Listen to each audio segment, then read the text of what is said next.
I've been looking around for some time trying to find a DVR that was reasonably priced that I could use in the airplane to document some of the flights I make. Well, I found these sunglasses that have a built-in recorder. It has a little pinhole camera there in the bridge of the nose, and it's real simple, a real simple construction, just a couple of controls, so even a pilot can do it. And it was very cheap. The ones I bought at the show were not cheap at all, but these I got on eBay were. Comes with a power cord and a USB cable, a driver disc, and the instructions in both Chinese and, if you read it, English, which is amusing. And so I thought I'd take it out to the airport and give it a try. We're going to jump in the Piper Cub after a quick flip of the prop, and instantly I'm in the cockpit ready to go. I have an internet friend, Jim, who does his flying butt leap to get into the cockpit. Jim, I just wanted to show you that there's somebody out there that can do it even faster than you. We'll let the Continental engine run for just a second, let it get its bearings and find out which way is round and round before we add some power, because if you add power too quickly, it doesn't like to keep running so much, and it's the devil's own to keep running or to start again. So anyway, here we go. We're going to be between the old fuel pumps and the old hangar there to taxi out to the runway of the Western North Carolina Air Museum, and that's located in Hendersonville, North Carolina.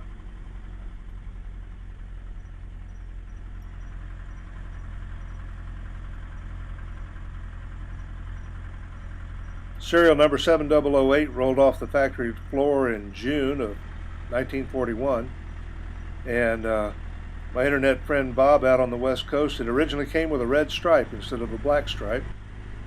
Did duty as a harbor patrol craft during World War II up in the New York area. We do our magneto check and reach down and also do the carb heat check. Everything looks real good, and we're getting ready to take off. You see that row of trees there to the right? That's going to figure in pretty prominently when we come back to land at the airport. And just remind me, and I'll let you know about that. So we taxi around, we look for traffic, we don't see any. It's a beautiful day, so let's go flying.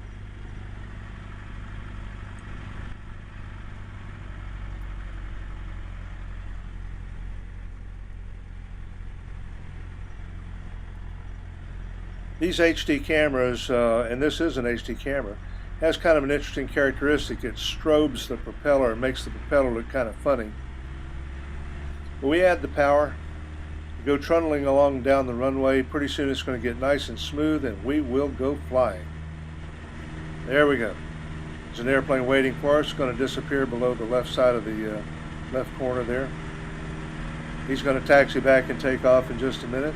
The Hendersonville Airport's off to the right, and off to the left there are some houses with hangars and deeded access to the runway. Town of Hendersonville is off to the left ahead of us. Off to the right is kind of a swampy area, which has been host to one or two airplanes in the past, not seaplanes. Down below us are some playing fields where my son used to play soccer, and whenever an airplane would go flying over, he'd have to stop everything and look up. He got to be a pretty good soccer player too, and he got to be a real good pilot. He flies the fastest certified corporate jet in the world, Citation 10. And for fun, he likes to go out and fly a Piper Cub.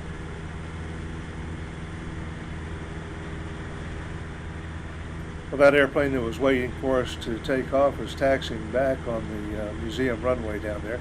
The museum runway is just immediately to the west of the Hendersonville Airport. The Hendersonville Airport is a privately owned airport, public use, and they have maintenance and hangars and fuel and avgas and that sort of thing. So it's a full-up operation. The museum side of the field is really dedicated to antique and classic airplanes, home builds, and for the use of the people that are based on that side of the field. It is open for if you want to come in, just make sure you know that you do so at your own risk. It's that kind of a place.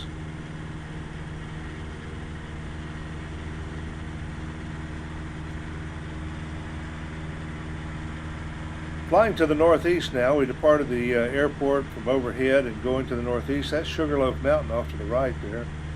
And Sugarloaf is the location of the VOR, that is the initial approach transition fix for the Atlanta area, which is about 170 miles southwest of us here. All the jets coming down from the northeast and so on are from Europe. Going into Atlanta, they go over Sugarloaf Mountain. So we get to see a lot of that. That's Interstate 26 below us. It runs northeast or northwest and southeast, immediately to the east of the airport, about a mile or so. We're going northeast up to an area that's used a great deal as a practice area, because there are a lot of good reference points out there for students and instructors to use while they're going through the process of learning how to fly. All this was farm land not very long ago, really. When I was growing up, which is a little further ago, this was all farmland out here, and they've built a lot of houses and building schools and doing all that kind of stuff that happens when people learn about a real good place to live. These open fields here have been landed on more than once, either on purpose or because somebody had to. Some of them are very cleverly disguised as sod farms or hay fields, or you see any number of them out here. Good airports, though. There is a fellow out here who has about 1,000-foot strip. There's a sod farm over there. Has about 1,000-foot strip. Has a couple of chiefs, a chief and a tailorcraft and a zenith or something like that. A whole bunch of stuff like that. And about 1,000 feet long, and he flies in and out of it all the time. Now, in the dead of summer, you've got to be real careful about stuff like that, but he's been doing it a long time, does a good job. When flying up here in the mountains, you want to make real sure you take care of yourself and your airplane. You want to make sure you give plenty of room to those mountains and ridges, especially if there's any wind. Good rule of thumb is 1,000 feet above the ridges or mountains for every 10 knots of wind. It's very easy to exceed the performance capabilities of these airplanes, especially in the leeward side of the mountains where the downdrafts occur. On the upwind side of the mountains, you feel like you're in a rocket ship going to the moon. It's a real good updraft on those upwind sides. Well, we're coming back over to Hendersonville now. We're over I-26. There's a town of Hendersonville over there. And we're going to approach the airport from the northeast. The airport is very cleverly hidden by a row of trees just to the east of the runway, of the paved runway. There's a caution in the airport facility directory. If the wind is over 10 knots, use extra caution, because it does roll over those trees and over the buildings and so on either side.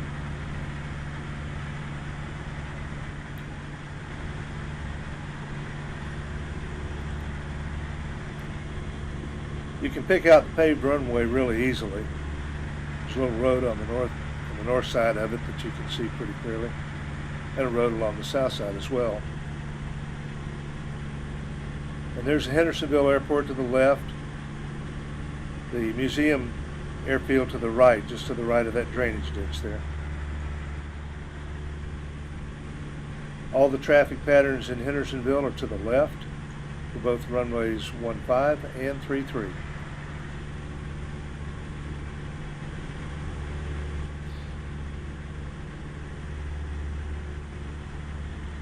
There's a fellow getting ready to take off. He's just rolling there between the struts. You can see him on the museum side.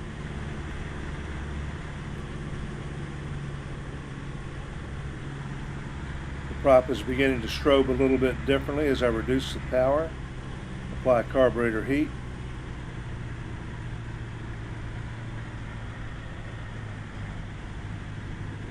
There's also a high school over here that's in direct line with the runways. You'll see it in just a second. There it is right there. And that's a pretty good landmark to use too.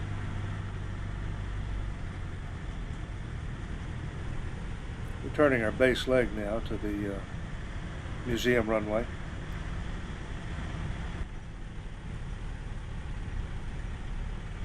Remember that row of trees? Oh, thanks for reminding me. Remember that row of trees there?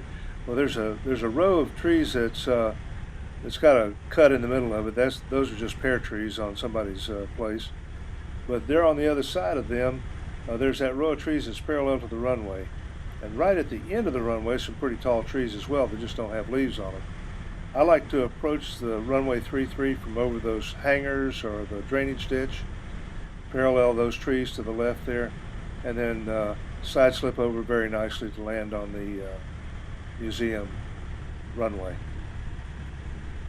I'm not going to try to impress you with my short field landing technique, and in fact my friends on the internet will see that I don't even land with the tail wheel first.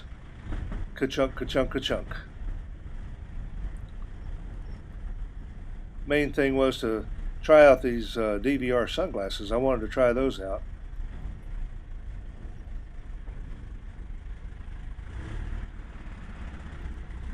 We clear the runway and make sure there's no traffic that would interfere with our taxiing back on the runway.